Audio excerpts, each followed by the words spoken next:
Man TV. Jeric Agosta. Kabanata 281.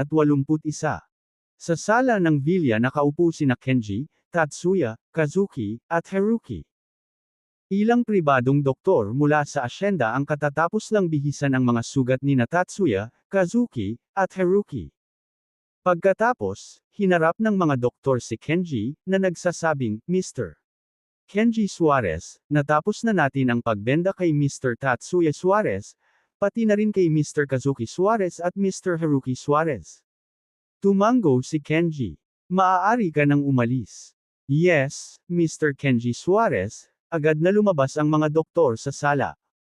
Sa sandaling ito, tumingin si Kenji kay Tatsuya at nagtanong, ano ba talaga ang nangyari? Paano ka nagkaroon ng ganitong matinding pinsala?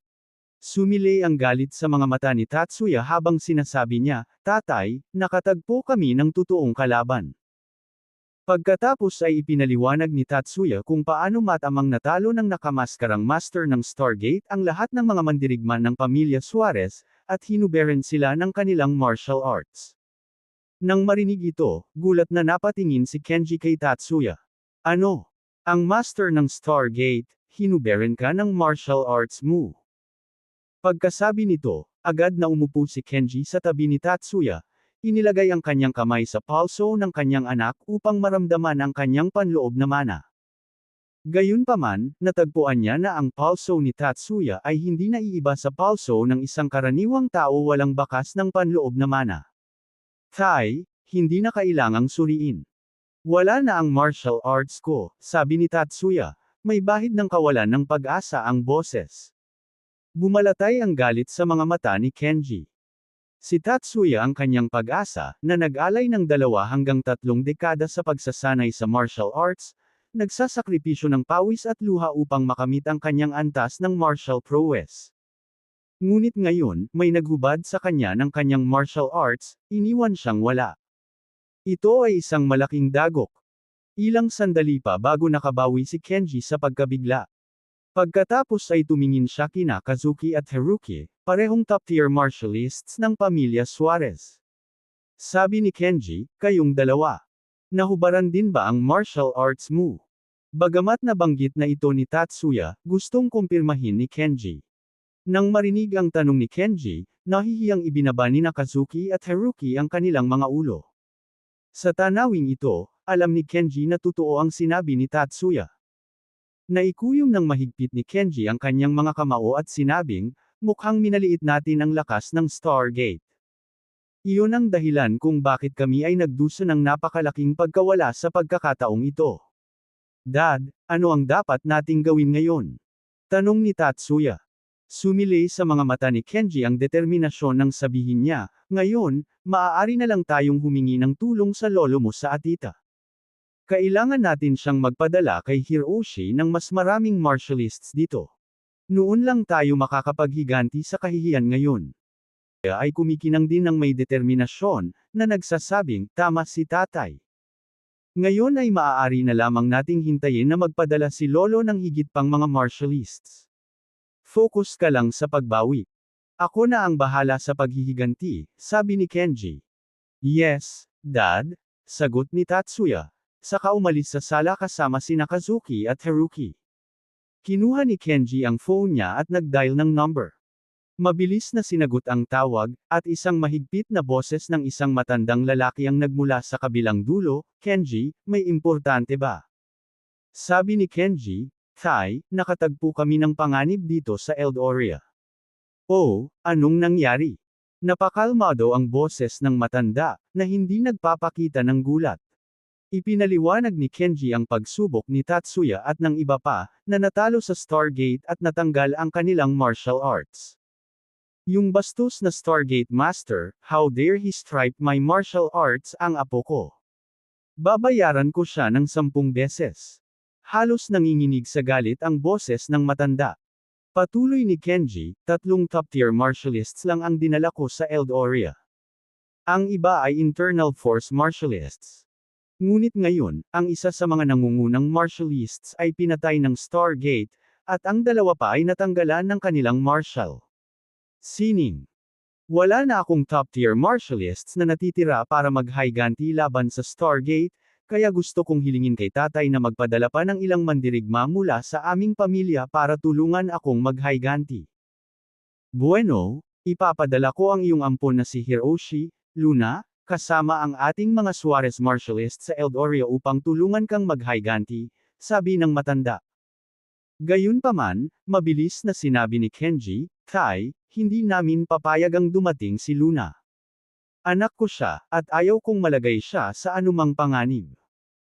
Nagkaroon ng katahimikan sa kabilang dulo, tila nag-aalangan, at pagkatapos ay sinabing, sige, iwan na natin si Luna at hayaan si Hiroshi na kumuha ng mga martialists para tulungan ka. Tumango si Kenji. Kung gayon ay naayos na, tatay. Pagkatapos ng pakikipag-usap sa kanyang ama sa atita, ibinaba ni Kenji ang telepono. Isang matalim na kislap ang sumilay sa kanyang mga mata. Sa pagdating ng mga martialists ng pamilya para sumuporta, at ang ilan sa kanyang pag-estratehiya, tiyak na aalisin niya ang Stargate. Habang pinag-iisipan niya ang mga plano sa paghihiganti, tumunog ang kanyang telepono. Ring ring. Nang makita ang caller ID, nalaman ni Kenji na ang Vice President ng Suarez Group ang tumatawag. Agad siyang sumagot, Murakami, anong nangyari? Mr. Kenji Suarez, grabe. Ngayon lang, magkasamang dumating sa kumpanya ang mga opisyal mula sa Commerce, Taxation, at Prosecution Department ng Vista Verde. May nag-report daw sa kumpanya namin for fraudulent accounting, suspected tax evasion, and embezzlement, and are currently investigating the company, nag-aalalang boses ng isang lalaki ang ulat kay Kenji. Nang marinig ito ni Kenji, nagbago ang ekspresyon niya. Kabanata 282. Bagamat ang Suarez Group ay isang sikat na multinational na korporasyon, bukod sa maliwanag na harapan nito, may mga hindi kilalang pakikitungo sa likod ng mga eksena mapanlinlang na accounting, pag-iwas sa buwis, at lihim na paglustay ng malaking kita. Lahat ay lihim na aktibidad ng Suarez Group. Ngunit ang lahat ng ito ay sobrang lihim, at ang mga sikreto ay alam lamang ng ilang mga pangunahing tauhan sa grupo. Ang mga pangunahing tauhan na ito ay ang lahat ng pinagkakatiwalaang mga pinagkakatiwalaan ni Kenji at hindi kailanman maglalabas ng mga lihim. Gayunpaman, ngayon sa maraming departamento na nagsasagawa ng malawak na paghahanap, sino ang nag-leak ng mga lihim ng kumpanya? Murakami, binanggit ba ng mga investigator kung sino ang nag-ulat ng aming kumpanya? Tanong agad ni Kenji. Mr. Kenji Suarez, hindi nila sinabi, sagot ni Murakami. Nahanap ba nila ang totoong account book natin? Tanong pa ni Kenji. Mr. Kenji Suarez, mukhang alam na nila kung saan nakatago ang mga real account books natin. Hinanap nila at natagpuan silang lahat, ulat ni Murakami. Nalungkot ang mukha ni Kenji nang marinig iyon. Kung alam nilang malinaw kung saan nakatago ang mga totoong account book, ibig sabihin ay alam na ng mga taong dumating ang lahat ng sekreto ng Suarez Group. Mr. Kenji Suarez, nasa kamay na nila ang lahat ng ebidensya. You better escape, biglang lumakas ang boses ng Vice President nang maputol ang tawag.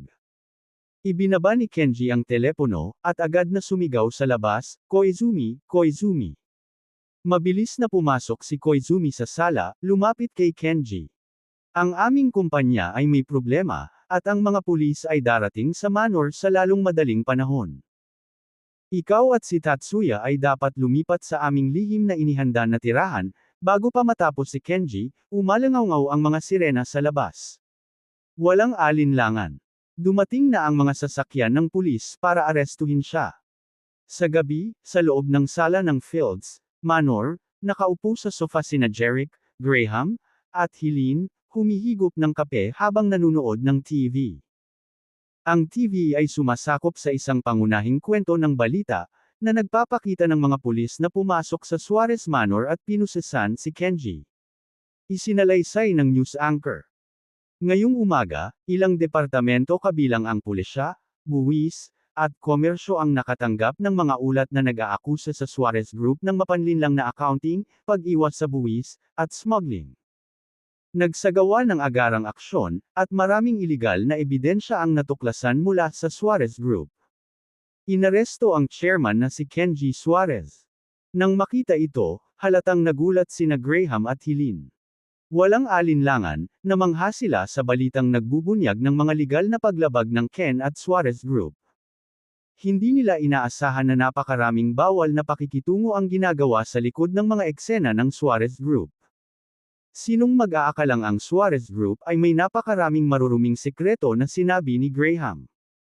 Idinagdag ni Helene, karaniwan, napakahirap para sa isang tao na matuklasan ang mga gawaing ito ng Suarez Group. Ngunit ngayon ang lahat ay nasa bukas, malamang nagawa ng isang tagaloob. Humalaklak si Graham. Inihayag man ito ng isang tagalabas o tagaloob, hanggat nilabag nila ang mga batas ng ating bansa, dapat silang harapin ang mga legal na kahihinatnan. Ito ay karma para sa mga ilegal na aktibidad ng Suarez Group.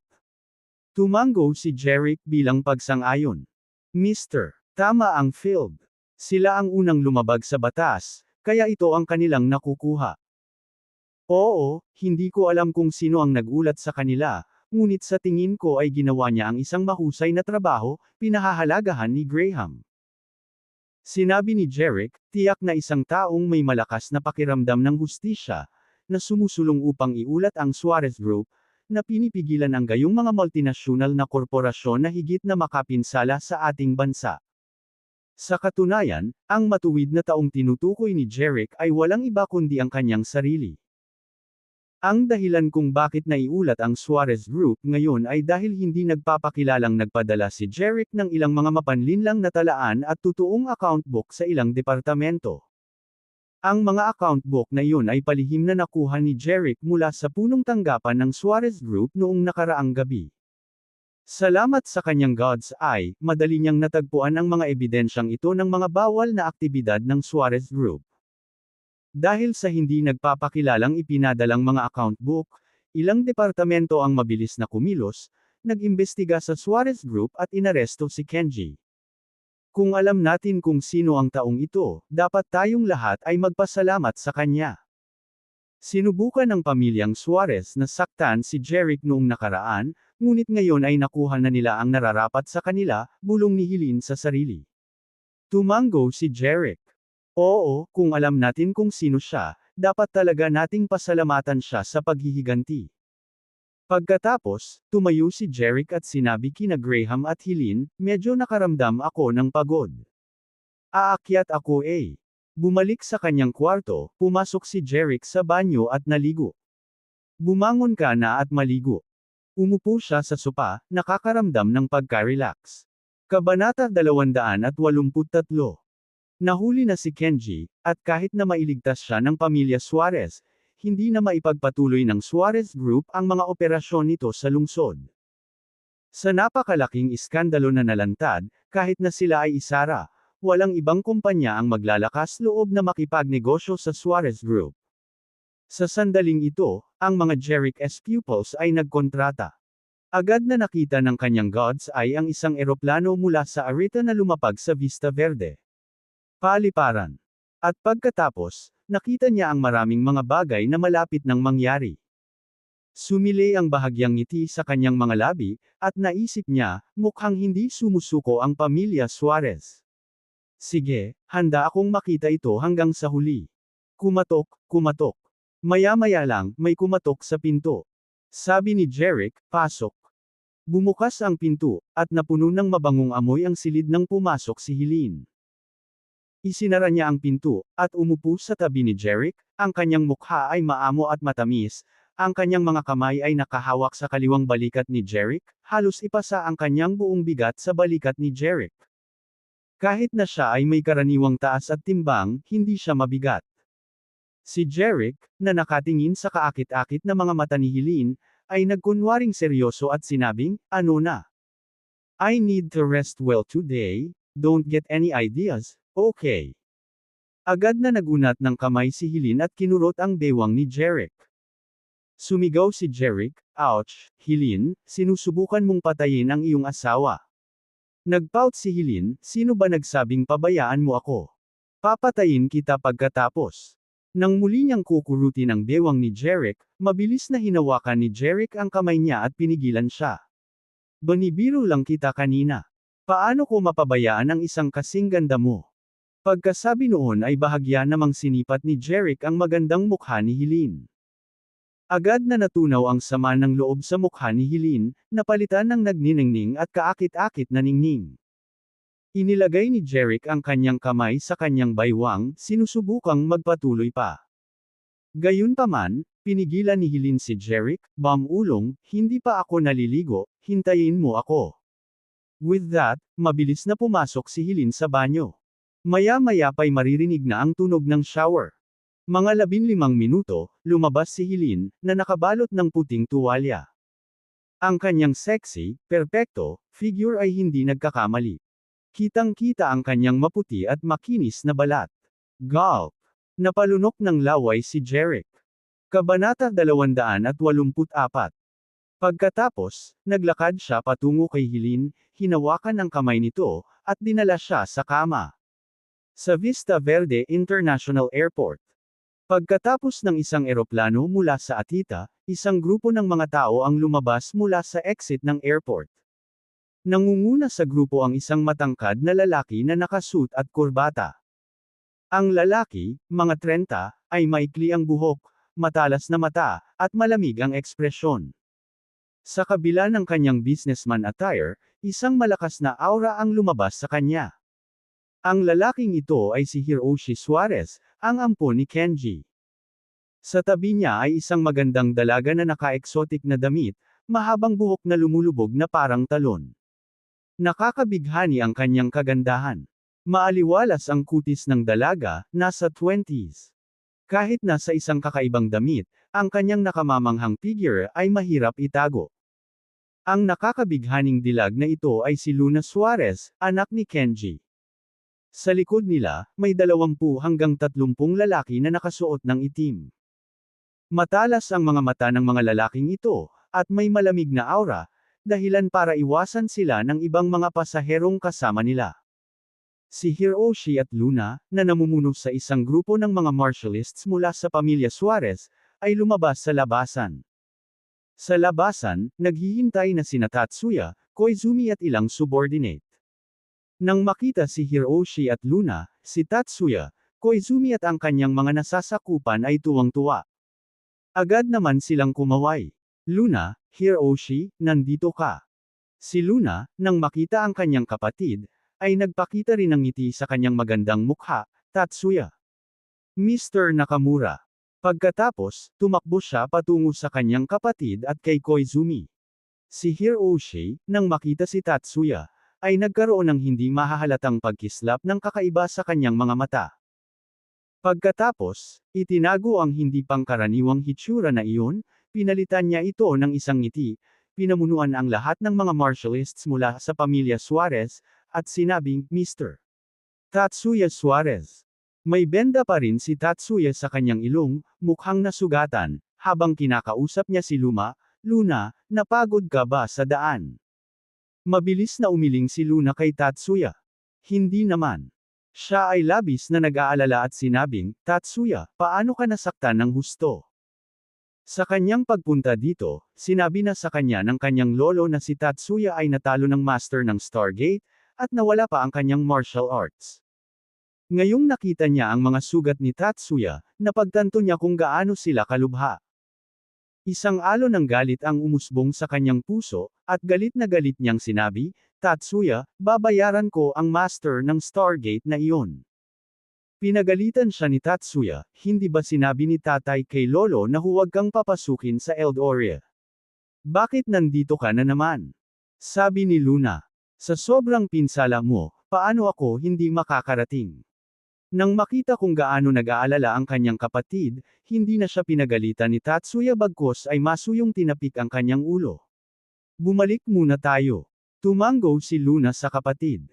Nang papaalis na si Tatsuya, nabangga niya si Hiroshi. "Para ipaghiganti ka." Parang ngayon lang niya napansin si Hiroshi, at isang napaka-ordinaryong ngiti ang bumungad sa kanyang mukha. "Hiroshi, pinaghirapan mo. Mr. Tatsuya Suarez, masyado kang mabait. Tungkulin ko bilang miyembro ng pamilyang Suarez na gawin ang anumang kailangan," sabi ni Hiroshi. Eksakto, kahit na siya ay ampon na anak ni Kenji, kumpara sa tunay na anak ng pamilya Suarez, Tatsuya, siya ay isa lamang. Alipin. Malinaw ang hierarchical system sa pamilya Suarez, at bagamat isa siyang adopted son, wala siyang mga pribilehiyo ng young master. Kaya, sa tuwing nakikita niya si Tatsuya, kailangan niyang magpakita ng paggalang. Tumango si Tatsuya na may kasiyahan. Hiroshi, natuwa ako sa mga salita mo. Hindi katakatakang pinahahalagahan ka ng aking ama. Noong una, kinuha ni Kenji si Hiroshi bilang kanyang ampon dahil sa kanyang pambihirang talento sa martial arts, alam na siya ay magiging isang tunay na Marty A-list sa hinaharap. Kaya naman, sa ilalim ng pangalan ng isang ampon, siya ay dinala sa pamilya Suarez upang maglingkod at lumaban para sa pamilya. Ito rin ang dahilan kung bakit pinapunta ni Kenji sa kanyang ama si Hiroshi dito mula sa Atita. Sinabi ni Tatsuya kay Koizumi, "Tara na." Naglakad na ang lahat palabas ng airport building. Sa labas ng parking lot, 7 o 8 sasakyan ang naghihintay. Sumakay sina Tatsuya, Luna, at iba pa sa mga sasakyan. Umalis ang convoy. Kabanata 285. Sa Vista Verde, sa isang liblib na villa estate. Huminto ang convoy sa malaking patio ng villa. Sa looban, humigit kumulang 20 o 30 mandirigma na nakadamit itim ang nakitang nagbabantay. Pagkababa ni Tatsuya, Luna, at Hiroshi sa mga sasakyan, pumasok sila sa villa. Habang si Koizumi ay nagayos para sa iba pang mga mandirigma na manatili sa ibang mga villa. Sa sala ng villa, pumasok sina Tatsuya, Luna, at Hiroshi. Tatay. Tuwang-tuwa na tawag ni Luna. Napatingin sa kanila si Kenji na nakaupo sa sofa at umiinom ng kape. Sa totoo lang, si Kenji ay dinala sa maghapon. Gayunpaman, sa pagsapit ng gabi, iniligtas ni Koizumi, kasama ang mga martialists ng pamilya Suarez, si Kenji mula sa pagkabihag at mabilis na inilipat siya sa lihim na villa estate. Nang makita ang kanyang anak, bumungad sa mukha ni Kenji ang malumanay at masayang ekspresyon. Mabilis niyang ibinaba ang kanyang kape at sinabing, "Luna, ikaw, paano ka napunta?" Partikular niyang pinagbilinan ang kanyang ama na huwag ipadala rito si Luna, dahil ito ang apple of his eye. Gayunpaman, narito siya. Umupo si Luna sa tabi ng kanyang ama sa sopa at nagpaliwanag, nang marinig ang tungkol sa nangyari kay Tatsuya, paanong hindi? Halika. Naintindihan naman agad ni Kenji. Malamang na nag-aalala si Luna tungkol kay Tatsuya, at sa kabila ng mga pagtatangka ng kanyang lolo na pigilan siya, pinilit niyang pumunta sa Eldoria. Bagamat may mga reserbasyon siya tungkol sa pagdating ni Luna sa Eldoria dahil sa mga alalahanin sa kaligtasan, na-miss niya ang kanyang pinakamamahal na anak. Ang makita siya ngayon ay napuno ng saya ng puso niya. Tatay. Sa sandaling iyon, humakbang si Hiroshi at magalang na hinarap si Kenji. Tumango si Kenji kay Hiroshi, "Hiroshi, pinaghirapan mo." "Tay, wala namang problema," sagot ni Hiroshi. Pagkatapos ay sinabi niya kay Kenji, "Tay, sinaktan ng mga tao sa Stargate si Mr. Tatsuya Suarez at ang ating mga martialists. Bukas, dadalhin ko ang ating mga martialists sa Stargate at alisin silang lahat para ipaghiganti ang kahihiyan na ito." "Hiroshi, natatakot ako na baka hindi ka katugma ng master ng Stargate," tinuya ni Tatsuya sa sandaling iyon. "Ilang to risk my life para kunin ang ulo ng master ng Stargate." Isang determinadong kinang ang sumili sa mga mata ni Hiroshi nang sabihin niya, "Handa ako at hugasan ang kahihiyan para sa pamilya Suarez." "Hiroshi, alam kong gusto mong ipaghiganti ang pamilya Suarez, pero tama si Tatsuya. A frontal assault might not be in our favor," nag-iisip na sabi ni Kenji. Medyo nakaramdam ng pagkahilo, inamin ni Hiroshi, "Oo, tatay." "Umupo ka. Gusto kong pag-usapan ang plano ko sa iyo." Iminuwestro ni Kenji ang sopa at kinausap sina Hiroshi at Tatsuya. Kabanata 286. Agad na umupo ang dalawa sa couch. Tiningnan sila ni Kenji ng seryoso at sinabing, "Pambihira ang lakas ng amo ng Stargate. Ang mga padalos-dalos na aksyon ay haantong lamang sa mga pagkalugi." Kaya, kailangan namin ng diskarte para harapin ang Stargate. Nagtataka si Tatsuya, nagtanong, Tatay, anong uri ng diskarte? Ipinaliwanag ni Kenji, sa kabuuan, ito ay isang bagay na hayaan ang iba na gawin ang aming trabaho at umani ng mga benepisyo sa gitna ng kaguluhan. Sa puntong ito, nalilito lahat sina Tatsuya, Hiroshi, at Luna. Dahil hindi napigilan ni Luna ang pag-usisa, nagtanong si Luna, Tay, pakipaliwanag kung paano natin hahayaan ang iba na gawin ang ating trabaho at umani ng mga benepisyo. Sa gitna ng kaguluhan, ipinagpatuloy ni Kenji na ailatag ang kanyang plano ng detalyado. Maaari nating gamitin ang mga pangunahing sekta ng Eldoria upang maalis ang master ng Stargate. Magsisimula ang plano sa balita ng treasure map. Alam na namin na si Jeric ay may treasure map, at alam din namin ang tungkol sa kanyang malapit na kaugnayan sa Stargate. Kaya, kung malaman ng mga pangunahing sekta ng Eldoria na si Jeric ay may treasure map, walang alinlangan na hahabulin nila siya. At kung malaman ng Stargate na may problema si Jeric, tiyak na tutulong sila sa kanya, na humahantong sa isang nakamamatay na salungatan sa pagitan ng Stargate at ng mga sekta ng Eldoria.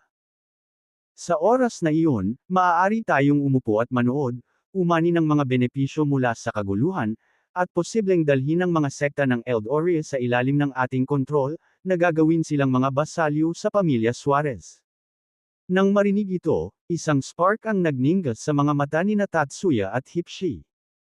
Hindi na kailangang sabihin, na hawakan na nila ngayon ang mga kritikal na punto ng plano ni Kenji. Naiintindihan mo ba? Napatingin si Kenji kina Tatsuya, Hiroshi at Luna. Parehong tumanggo sina Tatsuya at Hiroshi. Si Luna lang ang mukhang tuliro, halatang hindi masyadong nakakaintindi. Nang makita ang pagkalito ng kanyang anak, sinabi ni Kenji, hayaan mong ipaliwanag ko ito sa iyo ng detalyado. Magsisimula ang plano sa dalawang pangunahing consortia sa Vista Verde, sa pangunguna ni Liam Anderson at David Roy. Kabanata 287. Sa Vista Verde, sa loob ng Villa Estate ng pamilya Anderson, si Lee at David ay nakaupo sa sala, na nagsasaya sa kanilang. Liam, ang sarap ng timpla na ito, totoong Premism coffee. Kinagat ni David ang kanyang mga labi, binabanggit si Liam. Isang proud na smile ang bumungad sa mukha ni Liam. Hindi na kailangang sabihin, ito ay isang timpla na bihira kung pagbigyan ng aking sarili. Umalangaw-ngaw ang kanilang tawanan sa buong silid. Ibinaba ni David ang kanyang kape, na kumunat ang kanyang mga kilay, Liam, ang nangyari sa Suarez Group ay medyo nakakalito, hindi mo ba iniisip? Ito ay out of nowhere. Ang mga akusasyon ng pandaraya sa pananalapi, pag-iwas sa buwis, at smuggling ay lumitaw. Sino sa tingin mo ang nag-ulat sa kanila? Pati si Liam ay mukhang naguguluhan. Wala akong clue. Si Kenji ay may magandang relasyon sa lahat ng nasa sektor ng negosyo, palaging mabait. Mahirap isipin kung sino ang na-offend niya.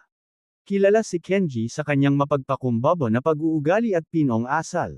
Masasabing napakagandang impresyon ni Liam sa ginoong ito mula sa atita. Sinabi ni David, ngayon nabalitaan ko na nakatakas si Kenji mula sa kustodiya ng pulisya. Pinaghahanap na siya ng mga awtoridad.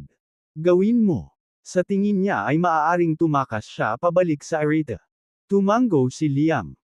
Isang tunay na multinational na korporasyon talaga, na may malawak na mapagkukunan sa kanilang pagtatapon. Kahit na nahuli, nagawa niyang makatakas.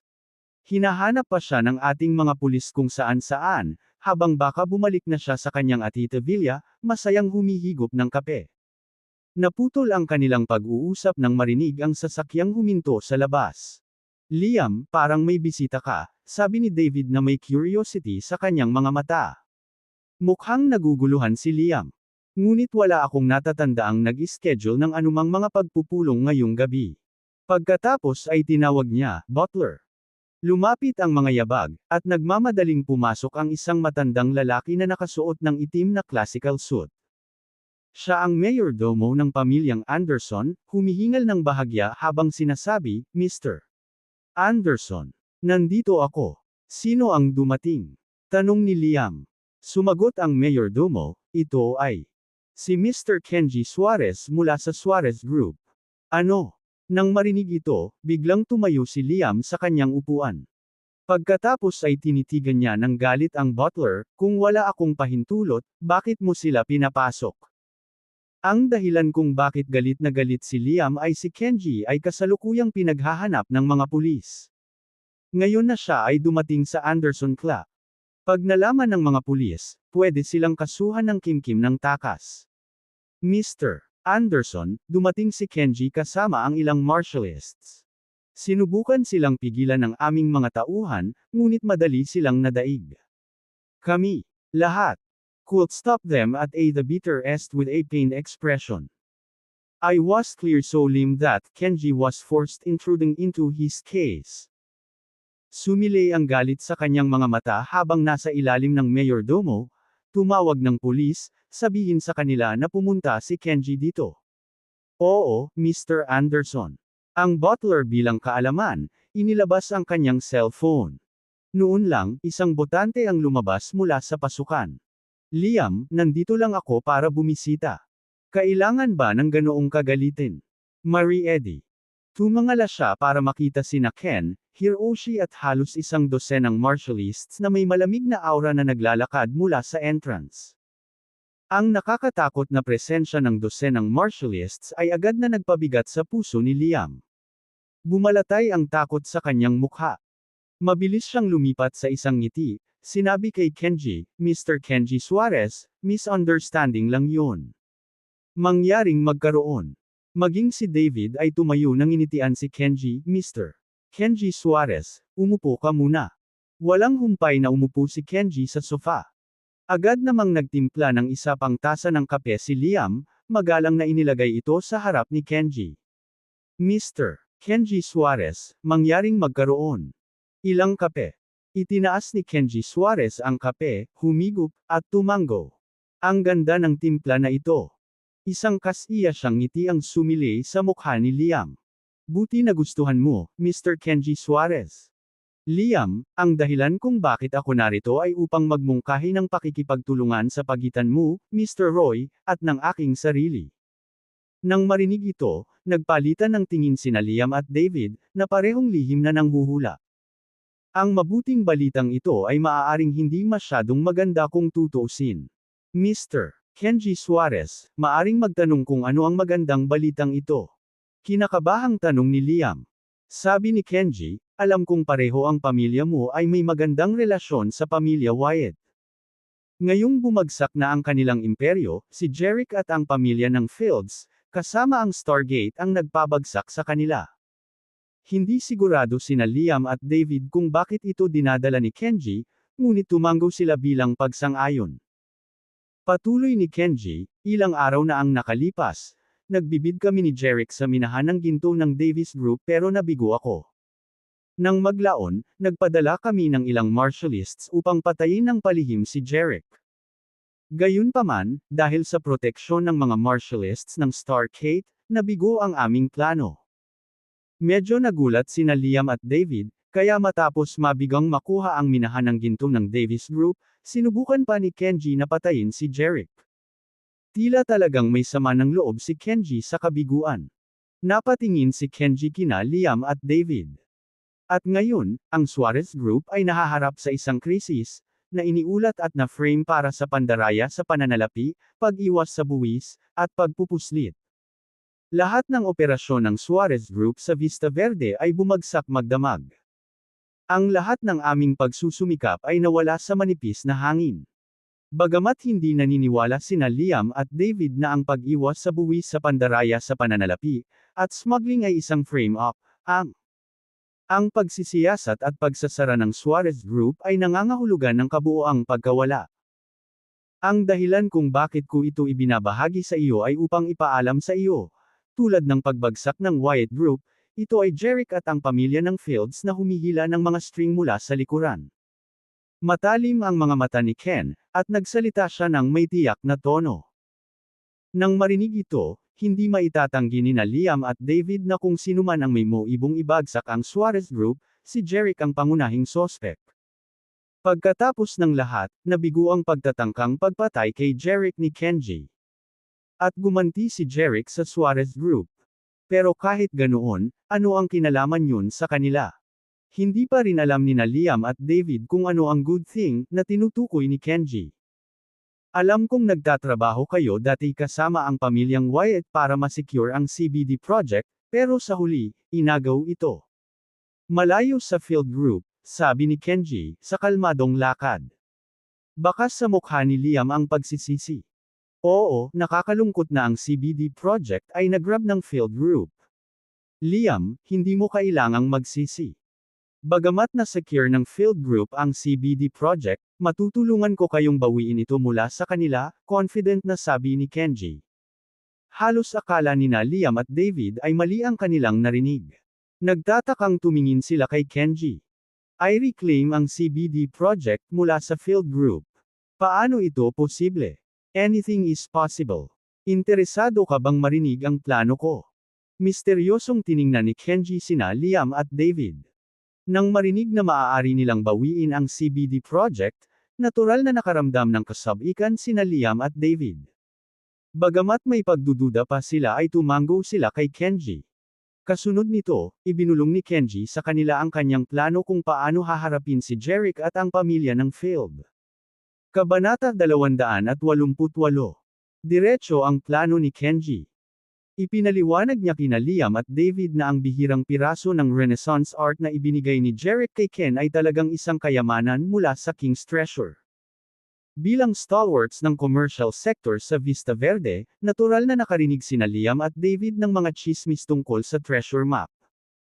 Gayunpaman, ang anumang impormasyon tungkol sa treasure map ay nawala ilang dekada na ang nakalipas. Maaari itong muling lumitaw ngayon. Sila W. Nag-aalinlangan sila. Nang makita ni Kenji ang pagdududa sa mukha nina Liam at David, iminuwestro ni Kenji si Hiroshi. Agad na naglabas si Hiroshi ng isang bangkos ng mga papel mula sa isang briefcase. Ang mga papel ay may larawan ng pambihirang piraso ng sining ng Renaissance kasama ang mga tekstong anotasyon. Inilapag ni Kenji ang mga papel sa mesa bago sina Liam at David. Kanya-kanya silang kumuha ng sheet at sinimulan itong tingnan. Nakilala nila ang pambihirang piraso ng sining ng Renaissance sa papel. Kapareho ito ng ibinigay ni Jeric kay Ken. Ang tekstong anotasyon ay nagbabasa ng Rare Piece of Renaissance Art. Royal Collection. Malinaw mula sa anotasyon na ang bihirang piraso ng sining ng Renaissance ay isang hindi mabibilang artifact mula sa koleksyon ng hari. Ngayon ay naunawaan na nila kung bakit tuwang-tuwa si Ken nang matanggap niya ang pambihirang piraso ng Renaissance art mula kay Jeric. Siguradong napagtanto ni Ken ang pambihirang piraso ng halaga ng Renaissance art, at posibleng kinilala ito bilang isang royal artifact. Ang larawan sa papel na ito, simula ni Kenji, ay mula sa Treasure Map Guide. Ang pamilya Suarez ay pinalad na makakuha ng isang pahina ng orihinal na handbook, na kung saan ay kung ano ang hawak mo ang pambihirang piraso ng Renaissance art image. Kaya, nang makita ko ang pambihirang piraso ng Renaissance art na ibinigay ni Jeric kay Ken, nakilala ko ito bilang isang kayamanan mula sa koleksyon ng hari, dagdag ni Kenji. Alam nina Liam at David na ang mga maharlikang kayamanan ay nakadetalye sa dalawang set, isang mapa ng kayamanan at isang handbook ng kayamanan. Ang mapa ay maaaring humantong sa mga kayamanan, habang ang handbook ay maaaring i-verify ang pagiging tunay ng mga kayamanan at tukuyin ang mga bagay sa loob. Nakita nila ang ecstatic reaction ni Ken nang matanggap ang vase. Kinumpirma nito na ang Florera ay walang alinlangan na isang napakahalagang artifact, malamang na mula sa koleksyon ng hari. Kaya naman, sina Liam at David ay naniwala sa sinabi ni Kenji sa kanila. Alam nina Liam at David na ang kayamanan ng hari ay nakadetalye sa dalawang sets, Treasure Map at Treasure Map Guide. Ang Treasure Map ay maaaring humantong sa mga kayamanan, habang ang Treasure Map Guide ay maaaring i-verify ang pagiging tunay ng mga kayamanan at tukuyin ang mga item sa loob. Nakita nila ang ecstatic na reaksyon ni Ken nang matanggap ang pambihirang piraso ng Renaissance art. Kinumpirma nito na ang pambihirang piraso ng sining ng Renaissance ay walang alinlangan na isang hindi mabibilang artifact, malamang na mula sa King's kayamanan. Kaya naman, sina Liam at David ay naniwala sa sinabi ni Kenji sa kanila. Tanong ni Liam, Mr. Kenji Suarez, anong gusto mong gawin natin? Kabanata 289. Gusto kong ipalaganap mo ang balita tungkol kay Jerick na nagmamay-ari ng treasure map at tungkol sa pambihirang piraso ng Renaissance art ng King's Treasure na ibinigay kay Ken, sa iba't ibang sekta sa Oakhaven, sabi ni Kenji, ang kanyang mga mata ay kumikinang sa matinding kinang. Kapag nalaman ito ng mga sekta sa Oakhaven, tiyak na kikilos sila laban kay Jerick and the Fields, marahil laban sa Star Gate. Mabilis na naunawaan ni Liam at David ang layunin ni Kenji ang gamitin ang mga sekta upang alisin ang Jerick, ang Fields, at Stargate. Kapag naalis na ang mga banta na ito, titigil ang proyekto ng CBD, at maghahanap ang Vista Verde ng mga bagong collaborator. Sa puntong iyon, maaaring pumasok ang Anderson at Roy Consortium. Ang plano ni Kenji ay lubos na pinabura ng mga Anderson at ang pamilya Roy. Gayunpaman, may tanong si Liam, Mr. Kenji Suarez, bakit hindi mo ipahayag ang pagmamay-ari ni Jerick ng treasure map sa mga sekta, sa halip na ipamahagi namin ni David ang balita? Sagot ni Kenji, simple. Ako ay isang atitan, habang kayong dalawa ay taga Eldoria. Ang mga sekta sa Oakhaven ay walang alinlangan na mas magtitiwala sa iyo. Bukod sa pagkalat ng balitang ito, balak ko ring pumasok sa isang pakikipagsosyo sa negosyo sa iyo. Kailangang aminin nina Liam at David na may punto si Kenji. Mas magtitiwala ang mga tao sa kanilang sariling uri. Gayunpaman, nag-alinlangan sila tungkol sa pakikipagsosyo sa negosyo, dahil ang Suarez Group ay bumagsak at si Kenji ay pinaghahanap ng pulisya. Napagpasyahan nilang pag-usapan ang mga partnership kapag naalis na si Kenji sa mga akusasyon. Kailan tayo magsisimulang ipakalat ang balita sa mga sekta sa Oakhaven? Tanong ni Liam. Ipalaganap ang balita bukas, utos ni Kenji. Sige po, Mr. Kenji Suarez. Magsusulat kami ng personal at ipapadala sa mga sekta sa Oakhaven bukas, Liam. Nakumpirma. Good, sabi ni Kenji. Kinuha ang kanyang kape at humigop. Nang matapos ang kanyang kape, tumayo siya, na nagpapahiwatig ng pagtatapos ng formal na talakayan. Nang matapos ang pagtalakay sa mga importanteng bagay, mukhang handa nang umalis si Kenji. Tumayo si Liam, may ngiti sa labi, handang mag-alok na ihatid si Kenji palabas. Gayunpaman, habang binibigkas niya ang mga salita, Mr. Kenji Suarez. Pinutol siya ni Kenji. Liam, isa akong wanted na individual ng pulis. Ito ay hindi ligtas para sa akin ilagay doon. Mananatili ako sa iyong estate pansamantala. Sa ganitong paraan, patuloy kaming makakapag-estratehiya sa kung paano haharapin si Jerick at ang pamilya ng Field, na tumutulong sa iyo na mabawi ang proyekto ng CBD, sabi ni Kenji. Natigilan si Liam. Ayaw niyang manatili si Kenji sa kanyang ari-arian. Kabanata 290. Dahil si Kenji ay pinaghahanap ng mga pulis, kung sila ay darating, si Liam ay maaaring akusahan ng pagkukubli ng isang takas matinding pagkakasala. Gayunpaman, ang presensya ng mabigat na martialists na dinala ni Kenji ay natakot sa kanya, at hindi siya nang ahas na tumanggi. Sa huli, sa pagtimbang ng mga kalamangan at kahinaan, walang pagpipilian si Liam kundi sabihin kay Kenji, Mr.